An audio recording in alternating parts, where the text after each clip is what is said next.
दुःख के हो मार्केटिङ गर्नेलाई सोध, अनि देशको माया के हो परदेशमा बस्नेलाई सोध। अहिले नेपालमा मैले मार्केटिङ गरिरहेको छु साथीहरू है। भन्नुहुन्छ के गाउँतिर सामानहरू लिएर जाँदा चाहिँ यस्तो काम छोडिदियो उस्तो काम छोडिदियो, काम छैन यो काम गरेर ठिक छ त, पर विदेशतिर जाऊ अरे बाबा कसरी सम्झाउँ म तपाईँहरूलाई, किनकि विदेश गएर पनि आफ्नो देशको माया लागेर परदेशमा कस्तो हुन्छ, रुखमा पैसा फल्दैन, तपाईँहरूले पनि बुझिदिनु पर्यो कि।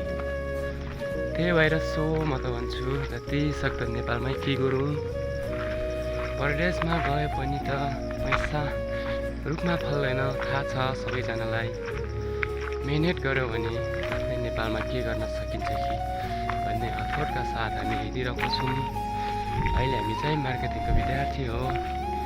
दुःख भन्ने कस्तो हुन्छ भनेर त परदेशतिर गएर पनि बोकेर आएको केही आमा बा हो। त्यही भएर फेरि यो छोरोलाई है विदेशतिर जाऊ यस्तो ब्यागस्याग नबोक, झोलासोला नबोक नभन्नु।